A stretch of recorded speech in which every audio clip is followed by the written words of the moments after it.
Hello friends, Varun Radhika latest review. വരുണും രാധികയും കൂടെ ചെമ്പരത്തിപ്പൂവും ചെവിയിൽ വെച്ചുകൊണ്ട് നിൽക്കുന്ന സുകുമാരിയമ്മയെ കണ്ട് ചിരി അടക്കാനാകാതെ പൊട്ടിച്ചിരിക്കുവാണ്. ഇതുങ്ങൾ രണ്ടും കൂടെ എന്തിനാ ഇങ്ങനെ പൊട്ടിച്ചിരിക്കുന്ന ദേഷ്യത്തോടെ നോക്കുവാണ് സുകുമാരിയമ്മ. എന്തിനാടി ഇങ്ങനെ ഞാൻ പറഞ്ഞിരിക്കുന്നത് എന്നും പറഞ്ഞത് സുകുമാരിയമ്മ ദേഷ്യത്തോടെ നോക്കുവാണ്.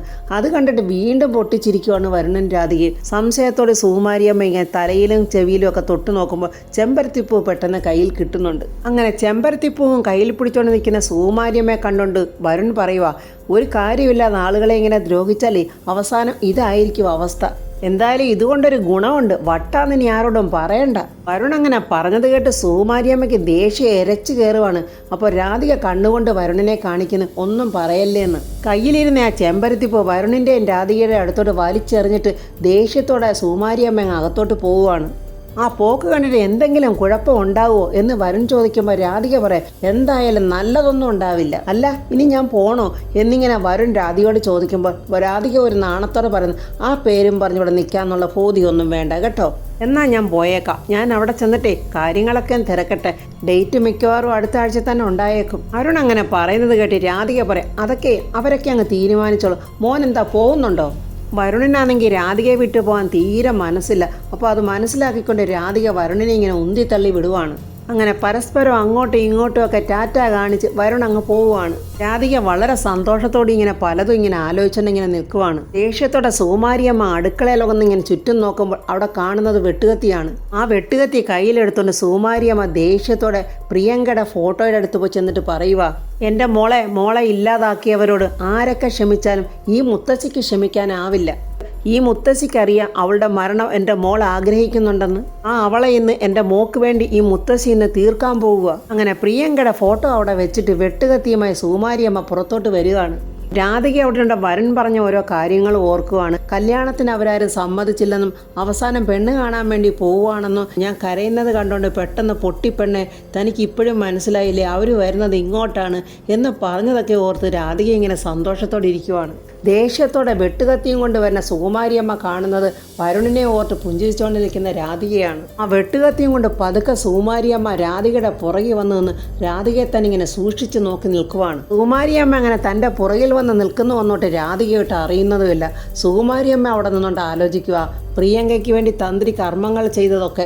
അപ്പോൾ സുകുമാരിയമ്മയ്ക്ക് ദേഷ്യം ഇരട്ടിച്ച് വരുവാണ്. പിന്നെ ഒന്നും ആലോചിക്കാതെ സുകുമാരിയമ്മ പിന്നിൽ കൂടെ രാധിക ഇങ്ങനെ വെട്ടാനാട്ട വെട്ടുകത്തി ഓങ്ങുകയും പുറകിൽ കൂടെ വന്ന ആരതിയെ വെട്ടുകത്തിയെ കയറി അങ്ങ് പിടിക്കുവാണ്. സുകുമാരിയമ്മ അത് ഒട്ടും പ്രതീക്ഷിച്ചില്ല. വിശ്വസിക്കാനാകാതെ ഞെട്ടി ഇങ്ങനെ നോക്കി നിൽക്കുവാണ് ആരതിയെ. വളരെ ദേഷ്യത്തോടെ കൈ തടഞ്ഞിട്ട് സുകുമാരിയമ്മയെ നോക്കി നിൽക്കുവാണ് നമ്മുടെ ആരതി. കോപം കൊണ്ട് വിറച്ചു നിൽക്കുന്ന സുകുമാരിയമ്മ ആരതിയോട് പറയാം, ഇടി കൈവിടറി, ഇടി നിന്നോട് കൈവിടാനാ പറഞ്ഞത്. ആ ശബ്ദം കേട്ടാണ് പെട്ടെന്ന് രാധിക തിരിഞ്ഞു നോക്കുന്നത്. രാധിക തിരിഞ്ഞു നോക്കുമ്പോൾ ദാണ്ട കത്തിയുമായിട്ട് സുകുമാരിയമ്മ നിൽക്കുന്നു. സുകുമാരിയമ്മയുടെ കൈക്ക് പിടിച്ചുകൊണ്ട് ആരതിയും നിൽക്കുന്നു. എടി എൻ്റെ കയ്യേന്ന് വിടറി, പറഞ്ഞാൽ നീ കേൾക്കില്ല അല്ലേടി എന്നും പറഞ്ഞ് വീണ്ടും കത്തിയെ പിടിക്കുമ്പോൾ ആരതി കയ്യിൽ നിന്നും കത്തി പിടിച്ച് വാങ്ങിച്ചിട്ട് ആരതി ഒരു തെള്ളു തള്ളുന്നുണ്ട്. അങ്ങനെ സുകുമാരിയമ്മ അവിടെ അങ്ങ് വീഴുവാണ്. പെട്ടെന്ന് ദേഷ്യത്തോടെ അവിടെ നിന്ന് ചാടി എഴുന്നേറ്റിട്ട് സുകുമാരിയമ്മ പറയുക, വക്കീലൊക്കെ അങ്ങ് കോടതിയിൽ മതി, ഇതേ എൻ്റെ കുടുംബവാ, ഇതിനകത്തെങ്ങും നീ കയറി കളിക്കണ്ട. അത് കേട്ടിട്ട് ആരതി പറയുക, എൻ്റെ കക്ഷിയെ സുരക്ഷിതയാണോ എന്ന് എനിക്ക് ഉറപ്പ് വരുത്തണ്ടേ സുകുമാരിയമ്മേ. അപ്പോൾ ചിലപ്പോൾ ഞാൻ വീട്ടിലും വരും, അവൾക്കെതിരെ ചിന്തിക്കുന്നവരുടെ മനസ്സിലും വരും. ഇറങ്ങ്, എൻ്റെ വീട്ടിൽ നിന്ന് ഇറങ്ങി പോകാനാ നിന്നോട് പറഞ്ഞത്. ഞാൻ ഇറങ്ങാം, പക്ഷേ ഞാൻ നേരിട്ട് കണ്ട ഈ കാഴ്ചയുണ്ടല്ലോ, നിങ്ങൾ രാധികയെ കൊല്ലാൻ ശ്രമിച്ചത്, ഇത് ഞാൻ കോടതിയിൽ എത്തിക്കട്ടെ എന്ന് ആരതി പറയുമ്പോൾ സുകുമാരിയമ്മ ഒന്ന് ഞെട്ടി പതറി നിൽക്കുന്നുണ്ട്. ഒരു വിചാരണ കഴിഞ്ഞപ്പോഴേക്കും മുത്തശ്ശിയും മോളും കൂടെ നടത്തിയ നാടകങ്ങളെല്ലാം എനിക്ക് വെളിച്ചത്ത് കൊണ്ടുവരാൻ കഴിയുമെങ്കിൽ നിങ്ങളെ പിന്നെ അവിടെ നിർത്തി ശിക്ഷ വാങ്ങിച്ചു തരാനേ എനിക്ക് യാതൊരു ബുദ്ധിമുട്ടുമില്ല. മനസ്സിലായോ നിങ്ങൾക്ക്? ഇതെല്ലാം കേട്ട് അമ്പരന്ന് നിൽക്കുവാണ് രാധിക. ആരതി രാധികയുടെ അടുത്തോട്ട് വന്നിട്ട് പറയുക, സ്ത്രീകൾ പാവങ്ങളാകുന്നതിൽ വലിയ തെറ്റൊന്നുമില്ല, പക്ഷെ ഇവരെ പോലെ ഉള്ളവരുടെ മുന്നിലെ ചങ്കൂറ്റം കാണിച്ചേ പറ്റൂ. ഇതേ ആദ്യത്തെ തവണയൊന്നും അല്ലല്ലോ ഈ മുത്തശ്ശിയും മുത്തശ്ശിയുടെ പേരക്കുട്ടിയും ചേർന്ന് കൊല്ലാൻ ശ്രമിച്ചത്. പല തവണ ശ്രമിച്ചതല്ലേ, എന്നിട്ടും തിരിച്ചറിയാറായില്ലേ ഇവരെയൊക്കെ. ആരതി ഇങ്ങനെ രാധികയോട് പറയുന്നത് കേട്ട് ദേഷ്യത്തോടെ സുകുമാരി മുത്തശ്ശി ആരതിയോട് ചോദിക്കുക, നീ ഇങ്ങനെ എത്ര പ്രാവശ്യം വന്ന് ഇവളെ രക്ഷിക്കാൻ ശ്രമിക്കുവടി? അതെനിക്കൊന്നറിയണം. എൻ്റെ പ്രിയങ്കമോൾ മരിച്ചതിനെ പ്രതികാരം ചെയ്യാതെ ഞാൻ അടങ്ങില്ല. അതിനെ കൊലപാതകികൾ ആരാണെന്ന് ഞാൻ നിങ്ങൾക്ക് കാണിച്ചു തരാം. പക്ഷെ അന്നും കാണണം നിങ്ങളുടെ ഈ ചങ്കൂറ്റം. വയസ്സായില്ലേ നിങ്ങൾക്ക്? ഇനിയെങ്കിലും ഭഗവാന്റെ നാമവും ജപിച്ച് അടങ്ങി ഒതുങ്ങി അവിടെ അങ്ങനെ ഇരിക്കാൻ നോക്ക്. അല്ലെങ്കിൽ പിന്നെ നേരെ നിൽക്കാനുള്ള കെൽപ്പ് പോലും ഉണ്ടാവില്ല. ഇത് കേട്ട് സുകുമാരിയമ്മ ദേഷ്യത്തോടെ ആരതിയെയും രാധികയെയും ദേഷ്യത്തോടെ നോക്കി തലയാട്ടിക്കൊണ്ട് കാണിച്ചു തരാവടി എന്ന ഭാവത്തിൽ അങ്ങ് അകത്തോട്ട് കയറി പോവുകയാണ്. ആരതി രാധികയോട് പറയുന്നുണ്ട്, ഞാനിപ്പോൾ വന്നില്ലായിരുന്നെങ്കിലോ ഒരു ശത്രുവിൻ്റെ മുന്നിലാണ് നിൽക്കുന്നതെന്നുള്ള ഒരു ബോധം പോലും ഇല്ലല്ലോ. ഉടനെ രാധിക പറയാം, എനിക്കങ്ങനെ ആരെയും എതിർക്കാൻ പറ്റില്ല, അത്രയ്ക്ക് കടപ്പാടുണ്ട് എനിക്ക് ഈ വീടിനോട്, അനാഥയായ എനിക്ക് എന്നിങ്ങനെ പറയുമ്പോൾ ആരതി പറയുക, മതി മതി, എടുത്തു വളർത്തിയതിൻ്റെ കടപ്പാട് തീർക്കേണ്ടതേ കൊല്ലാൻ വരുന്നവരുടെ മുന്നിൽ കൈയും കെട്ടി ഇങ്ങനെ നോക്കി നിന്നോടുത്തിട്ടല്ല. അതെങ്ങനെയാ 24 മണിക്കൂർ ഈ വീടിനകത്തിങ്ങനെ അടഞ്ഞുകൂടി കിടക്കുമല്ലേ? പെട്ടെന്നൊന്ന് റെഡിയാകും, നമുക്കൊന്ന് പുറത്തു പോകാം. അയ്യോ എന്തിനാ എന്നിങ്ങനെ രാധിക ചോദിക്കുമ്പോൾ ആരതി പറയുമോ, അതെ, കേസിൻ്റെ കാര്യത്തെക്കുറിച്ച് കുറച്ച് സംസാരിക്കാനുണ്ട്. അത് മാത്രവുമല്ല, ഒന്ന് പുറം ലോകം കണ്ടതുകൊണ്ട് കുഴപ്പമൊന്നുമില്ലല്ലോ, എന്നാൽ പോയി പെട്ടെന്ന് റെഡിയാകും എന്ന് പറയുമ്പോൾ രാധിക പറയാം, അതിപ്പോൾ വേണ്ടെന്നല്ലേ പറഞ്ഞത്, പോയി റെഡിയാകുക, അത് അച്ഛനും അമ്മയും ഇവിടെ ഇല്ല, അവർ വരുമ്പോൾ ഞാനിവിടെ വേണം. അത് കേട്ട് ആരതി പറഞ്ഞു, ഓ എനിക്ക് മനസ്സിലായി, എന്നോടൊപ്പം പുറത്തു വരാനുള്ള ബുദ്ധിമുട്ടാണ് അല്ലേ? അയ്യോ അതുകൊണ്ടല്ല എന്നിങ്ങനെ സംസാരിച്ചുകൊണ്ട് നിൽക്കുമ്പോൾ ആരതിയുടെ ഫോണിലോട്ടൊരു ഫോൺ കോൾ വരുന്നുണ്ട്. ആരതി ആ ഫോൺ അറ്റൻഡ് ചെയ്യുമ്പോൾ ശ്യാമ മോളേന്ന് വിളിക്കുവാണ്. പെട്ടെന്ന് ആരതി, ഫിദ മേഡം പറഞ്ഞോളൂ എന്നിങ്ങനെ മാറ്റി പറയുന്നുണ്ട്. ഞാനിവിടെ രാധികയുടെ അടുത്താണുള്ളത്. ആറ്റുവാശ്ശേരിയിലോട്ട് വന്നപ്പോൾ ഇവിടുത്തെ സിറ്റുവേഷൻ വളരെ മോശമായിരുന്നു, ഇവിടെ ഒരു കരിങ്കാളി മുത്തശ്ശി ഉണ്ടല്ലോ എന്നിങ്ങനെ പറയുമ്പോൾ രാധിക പെട്ടെന്ന് പേടിച്ചിട്ട് അകത്തോട്ട് നോക്കുന്നുണ്ട്. വെട്ടുകത്തിയും കൊണ്ട് രാധികയെ കൊല്ലാൻ വന്ന സമയത്താണ് ഞാനിവിടെ വന്നത്. അത് കേട്ട് ശ്യാമ അങ്ങ് ഞെട്ടിപ്പോ, അയ്യോ എൻ്റെ മോൾക്ക് കുഴപ്പമൊന്നും ഇല്ലല്ലോ. അങ്ങനെ എന്തെങ്കിലും സംഭവിച്ചിട്ടുണ്ടെങ്കിൽ ആ തള്ളയെ തീർത്തിട്ടല്ലേ ഞാൻ പിന്നെ അങ്ങോട്ട് വിളിക്കൂ. ഞാൻ രാധികയും കൊണ്ടൊന്ന് പുറത്തു പോകാമെന്ന് കരുതി വന്നതാ, പക്ഷെ രാധികയ്ക്ക് എന്നോടൊപ്പം വരാൻ മനസ്സില്ല. ഫിദ മേഡം ഒന്ന് പറ, ഞാൻ ഫോൺ രാധികയ്ക്ക് കൊടുക്കാം എന്നും പറഞ്ഞ് ആരതി വർമ്മ ഫോൺ രാധികയ്ക്ക് കൊടുക്കുവാണ്. അങ്ങനെ ഫോൺ വാങ്ങി രാധിക ഹലോ എന്ന് പറയുമ്പോൾ ശ്യാമ ചോദിക്കുന്നു, മോക്കൊന്നും പറ്റിയില്ലല്ലോ? ഞാൻ ഒന്നും അറിഞ്ഞിരുന്നില്ല, ബഹളം കേട്ട് തിരിഞ്ഞു നോക്കുമ്പോഴാണ് ഞാൻ ചേച്ചിയെ കണ്ടത്. മോളെ നീ സൂക്ഷിക്കണം, കുറച്ചുകൂടി ഒന്ന് ധൈര്യം കാണിക്കണം. മോളോടത് പറയാനും കൂടിയാ ആരതി വർമ്മ ഇപ്പോൾ അങ്ങോട്ട് വന്നത്. മോൾ ആരതി വർമ്മയോടൊപ്പം പൊയ്ക്കോ, അച്ഛനോടും അമ്മയോടും ഞാൻ വിളിച്ച് പറഞ്ഞോളാം. അത് കേട്ട് രാധിക മേഡം വന്ന് വിളിക്കുമ്പോൾ ശ്യാമ പറയുന്നു, ആരതിയെ സ്വന്തം ചേച്ചിയായിട്ട് കരുതി ചേച്ചിയെന്ന് വിളിക്കണമെന്നല്ലയോ ഞാൻ പറഞ്ഞത്? അത് ചേച്ചി തന്നെ, മോളിപ്പോൾ കൂടെ പൊയ്ക്കോ. ആരതി പറയുന്നതൊക്കെ ശ്രദ്ധിച്ച് കേൾക്കണം, അതൊക്കെ പിന്നെ പെരുവഴിയിൽ ഉപേക്ഷിച്ച് കളയാനല്ല, അതൊക്കെ ജീവിതത്തിൽ കൊണ്ടുവരണം.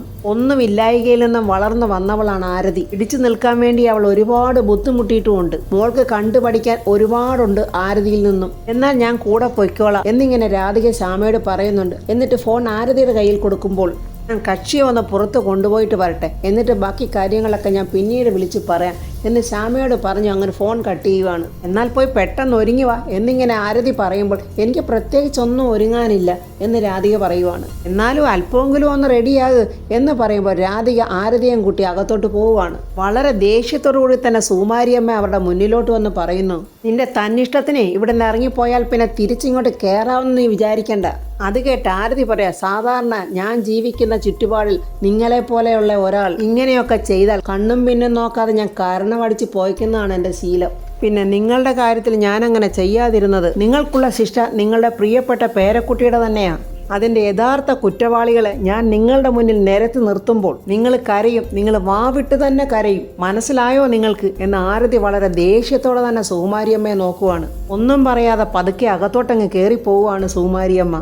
കടലാസ് കഷ്ണം അനങ്ങുമ്പോഴേ കൊടുങ്കാറ്റാണെന്ന് തെറ്റിദ്ധരിക്കരുത്, പോയി റെഡിയാകാൻ നോക്ക്, ചെല്ല് എന്നും പറഞ്ഞ് ആരതി രാധികയെ ഇങ്ങനെ റെഡിയാകാൻ പറഞ്ഞു വിടുവാണ്. വിഷമത്തോടുകൂടി സുകുമാരിയമ്മ പ്രിയങ്കയുടെ ഫോട്ടോയെ നോക്കിയിട്ട് പറയുന്നു, നോക്കുമോളെ, അവളെ രക്ഷിക്കാൻ ഇപ്പോഴും ആളുണ്ട്, പക്ഷെ ഈ മുത്തശ്ശി പിന്മാറില്ല മോളെ, അവളെ ഈ മുത്തശ്ശി തന്നെ അവസാനിപ്പിക്കും. ഈ സമയം ഗൗതമിന്റെ ഫോണിലോട്ട് വിളിക്കുവാണ് CI. ഗൗതം, താനിപ്പോൾ എവിടെയുണ്ട്? അത് സാർ, ഞാൻ ചുമ്മാ കൂട്ടുകാരോടൊപ്പം ഒന്ന് കറങ്ങുവാണ്. അതൊന്നുമല്ല, താൻ ഇപ്പോഴും ആരതിയുടെ പുറകിലാണെന്ന് എനിക്ക് നല്ലതുപോലെ അറിയാം. തൽക്കാലം ആരതി വർമ്മയെ ഒന്നും ചെയ്യരുതെന്ന് ഞാൻ പറഞ്ഞിരുന്നു, പക്ഷെ ഇപ്പോഴങ്ങനല്ല. അവളെ വെറുതെ വിട്ടാൽ അപകടമാണെന്ന് എനിക്ക് തോന്നുന്നു. പ്രിയങ്കയുടെ കൊലപാതക കേസ് വാദിക്കാൻ ആരതി വർമ്മ ഉണ്ടാകാൻ പാടില്ല. ഒന്നുകിൽ എന്നേക്കുമായി ആരതി വർമ്മ അവസാനിക്കണം, അതുമല്ലെങ്കിൽ കോടതിയിലോട്ട് വരാൻ വയ്യാത്ത വിധം അവൾ കിടപ്പിലാകണം. അത് കേട്ട് ഗൗതം പറയാ, സാറേ, അതുതന്നെയാണ് എൻ്റെ ലക്ഷ്യം. വളരെ ശ്രദ്ധിച്ച് വേണം കാര്യങ്ങൾ മുന്നോട്ട് നീങ്ങാൻ. അഥവാ അവൾക്ക് എന്തെങ്കിലും പറ്റിയാൽ അവളുടെ പഴയ ശത്രുക്കൾ ആരോ ചെയ്തതാണെന്ന് അന്വേഷണ ഉദ്യോഗസ്ഥൻ എന്ന രീതിയിൽ ഞാനത് എഴുതി ചേർത്തോളാം. ഇത് കേട്ട് ഗൗതം പറയാം, ശരി സാർ, ഇനിയുള്ളതെല്ലാം ഞാൻ ചെയ്തോളാം. അപ്പോൾ CI പറയാം, ആരതി വർമ്മ ഇപ്പോൾ തനിച്ചാണ് സഞ്ചരിക്കുന്നത്. കേസ് അന്വേഷണത്തിൻ്റെ ഭാഗമായി അവളുടെ കൂട്ടാളികളിൽ നിന്നും പിരിഞ്ഞാണ് അവൾ പോയിരിക്കുന്നത്. അപ്പോൾ ഗൗതം ചോദിക്കുന്നു, അപ്പോൾ സാറും അവളുടെ പിന്നാലെ തന്നെ ഉണ്ടില്ലേ? അപ്പോൾ ചിരിച്ചുകൊണ്ട് CI പറയുന്നു, ആരതി വർമ്മ അല്പം മുമ്പ് ആറ്റുവാശ്ശേരിയിലോട്ട് പോയിട്ടുണ്ട്. അവിടുന്ന് അവൾ തനിച്ചായിരിക്കും തിരിച്ചു വരാൻ സാധ്യത. അതുകൊണ്ട് നമുക്ക് ഉപയോഗിക്കാൻ പറ്റിയ അവസരം ഇതുതന്നെയാണ്. അത് കേട്ട് ഗൗതം സന്തോഷത്തോടെ പറയാ, താങ്ക് യു സാർ, ഇനി ഞാൻ നോക്കിക്കോളാം. അപ്പോൾ CI പറയുക, ഒരിക്കൽ കൂടി ഞാൻ പറയുക, തൻ്റെ ഈ ഇൻവോൾവ്മെന്റ് ഒരിക്കലും പുറത്തു വരാൻ പാടില്ല. അങ്ങനെ ഉണ്ടായാൽ ആദ്യം അകത്താകുന്ന തങ്ങളുടെ അച്ഛൻ തന്നെ ആയിരിക്കും. ഓക്കെ സാർ, അവളെ കണ്ടെത്തി ചെയ്യാനുള്ളത് ചെയ്തിട്ട് ഞാൻ സാറിനെ വിളിക്കാം എന്ന് പറഞ്ഞ് ഫോൺ കട്ട് ചെയ്തിട്ട് ഗൗതം കൂട്ടുകാരോട് ചേർന്ന് വണ്ടിയെടുത്ത് പോവുകയാണ്. ഈ സമയം ആരതിയോടൊപ്പം ബൈക്കിൽ വരികയാണ് രാധിക. രാധിക പെട്ടെന്ന് പറയാം, ഈ വണ്ടി ഒന്ന് നിർത്താവോ? അങ്ങനെ ആരതി വണ്ടി നിർത്തുമ്പോൾ രാധിക ഇറങ്ങിയിട്ട് ചോദിക്കുന്നു, എന്തൊരു സ്പീഡായത്, എനിക്കാകെ തല കറങ്ങിപ്പോയി. അതെന്തുകൊണ്ടാണെന്ന് രാധികയ്ക്ക് അറിയാവോ? ആവശ്യമില്ലാതെ ഭയന്ന് ജീവിക്കുന്നത് കൊണ്ടാണ്. ഇങ്ങനെയെല്ലാം ഭയം എന്ന് പറഞ്ഞാൽ എന്തു ചെയ്യും? അനുസരിക്കേണ്ടവരെ അനുസരിക്കണം, അതിൽ തെറ്റൊന്നുമില്ല. പക്ഷെ അവർ പറയുന്ന കാര്യം മാന്യമായതാണെങ്കിൽ മാത്രം അനുസരിക്കണം. എതിർത്ത് പറയുന്നത് തെറ്റാണെന്നുള്ള ചിന്തയേ പാടില്ല. നമുക്കൊരു കാര്യം മനസ്സിൽ തോന്നിയാൽ 100 തവണ അത് നമ്മളോട് തന്നെ ചോദിക്കണം, ഇത് തെറ്റാണോ ശരിയാണോ, എന്നിട്ട് ശരിയാണെന്ന് മനസ്സിൽ ഉറപ്പിച്ചു കഴിഞ്ഞാൽ പിന്നെ അതിലങ്ങ് ഉറച്ചു നിൽക്കണം. ആരതി ഈ പറയുന്നതൊക്കെ കേട്ട് പുഞ്ചിരിച്ചുകൊണ്ട് രാധിക പറയുക, കുഞ്ഞിനാളെ മുതൽ അങ്ങനെ ആരെയും എതിർത്തെനിക്ക് ശീലമില്ല. എല്ലാവരോടും സ്നേഹവും കരുണയും കാണിക്കാനാണ് അച്ഛൻ എന്നെ പഠിപ്പിച്ചിരിക്കുന്നത്. ഇത്രയും കാലം എൻ്റെ ജീവിതത്തിൽ ഞാനത് പാലിക്കുകയും ചെയ്തു. അത് കേട്ടിട്ട് ആരതി പറയാം, സ്നേഹം, കരുണ, ദയ ഇതൊന്നും തെറ്റാണെന്നൊന്നും ഞാൻ പറയുന്നില്ല. പക്ഷേ ഇപ്പോഴും വീടിൻ്റെ 4 മൂലയിൽ ഒതുങ്ങുന്ന പെണ്ണുങ്ങൾ ഇപ്പോഴും മനസ്സിലാക്കേണ്ട ഒരു കാര്യമുണ്ട്. ഈ ലോകത്ത് പെണ്ണിൻ്റെ സ്വാതന്ത്ര്യത്തിന് ഒരുപാട് മാറ്റങ്ങൾ വന്നിട്ടുണ്ട്. അവൾ ശബ്ദിക്കാൻ പാടില്ല, പലർക്ക് മുന്നിലും അവളുടെ ശബ്ദം ഉയരത്തിൽ വരാൻ പാടില്ല. കാലമൊക്കെ അങ്ങ് മാറി. അത് കേട്ട് രാധിക പറയുക, മേഡത്തിന് ഇതൊക്കെ എത്ര നിസ്സാരമായിട്ട് പറയാൻ കഴിയുന്നത്? മേഡത്തിന് അതിനൊക്കെ വിദ്യാഭ്യാസമുണ്ട്, ആളുകളുമായിട്ട് ഇടപഴകിയുള്ള ശീലവും ഉണ്ട്. ആരതി പറയുക, അത് തെറ്റാണ്. സമൂഹത്തിലൊരു പ്രത്യേക സ്ഥാനത്ത് നിൽക്കുന്നവർക്ക് സ്പെഷ്യലായിട്ട് ധൈര്യമൊന്നുമില്ല. ഞാൻ നല്ല ചങ്കുറപ്പുള്ള തട്ടുകടക്കാരി ചേച്ചിമാരെ കാണാറുണ്ട്, വഴിവക്കിലിരുന്ന് കച്ചവടം നടത്തുന്ന അമ്മമാരെ കണ്ടിട്ടുണ്ട്. അവരൊക്കെ ഈ ലോകത്തെക്കുറിച്ച് എത്ര ഭംഗിയായിട്ടാണ് സംസാരിക്കുന്നതെന്ന് അറിയാവോ? ചിന്തിക്കാൻ അതൊന്നും ആർക്കും തടസ്സമില്ല രാധിക. നീ ഇതുവരെയും ഒരു തെറ്റും ചെയ്തിട്ടില്ല. ഇനി ഇതിനേക്കാൾ കൂടുതൽ ധൈര്യം നിനക്ക് എന്താ വേണ്ടത്? ഇന്നു മുതൽ നീ മനസ്സിലൊരു തീരുമാനമെടുക്കണം. തെറ്റാണെന്ന് നിന്റെ മനസ്സിൽ തോന്നുന്ന ഒരു കാര്യം അത് തെറ്റാണെന്ന് തന്നെ നീ ഉറക്കെ വിളിച്ച് പറയണം. അതിൽ ഒരാളുടെയും മുഖം നീ നോക്കരുത്. ഞാൻ പറയുന്നതൊക്കെ രാധികയ്ക്ക് മനസ്സിലാകുന്നുണ്ടോ എന്നിങ്ങനെ ആരതി ചോദിക്കും. രാധിക പറയുക, മേഡം ഇങ്ങനെയൊക്കെ പറഞ്ഞപ്പോൾ എൻ്റെ മനസ്സിൽ കുറച്ച് ധൈര്യമൊക്കെ തോന്നുന്നുണ്ട്. മേഡം കോടതിയിൽ വാദിച്ച രീതികളൊക്കെ കണ്ടപ്പോൾ എന്നിങ്ങനെ പറയുമ്പോൾ ആരതി പറയുക, ആദ്യം നമുക്ക് ഈ മേഡം വിളി എന്നേക്കുമായി അങ്ങ് സ്റ്റോപ്പ് ചെയ്യാം. ആരതി ചേച്ചി, എന്താ അങ്ങനെ വിളിച്ചാൽ പറ്റില്ലേ? എന്നെ ഇനി ആരതി ചേച്ചി എന്ന് വിളിച്ചാൽ മതി. അത് കേട്ട അതിശയത്തോടെ രാധിക ഇങ്ങനെ നോക്കി നിൽക്കുവാൻ. അപ്പോൾ ഫ്രണ്ട്സ്, ആരതി രാധികയ്ക്ക് വേണ്ട ധൈര്യങ്ങളൊക്കെ കൊടുക്കും. ഗൗതമും അവൻ്റെ ഫ്രണ്ട്സും കൂടെ ആരതിയെ അപായപ്പെടുത്താൻ വരുമ്പോൾ ഇപ്പോൾ ആരതി കൊടുത്ത ധൈര്യവും എല്ലാം കൈവച്ചുകൊണ്ട് നമ്മുടെ രാധികയും ആരതിയും കൂടെ അവന്മാരെ അടിച്ചോടിക്കുക എന്നുള്ള റിവ്യൂമായി നമുക്ക് നാളെ കാണാം. എൻ്റെ റിവ്യൂ ഇഷ്ടപ്പെട്ട ലൈക്കും കമൻസും, സബ്സ്ക്രൈബ് ചെയ്യാത്തവർ സബ്സ്ക്രൈബ് ചെയ്യണേ.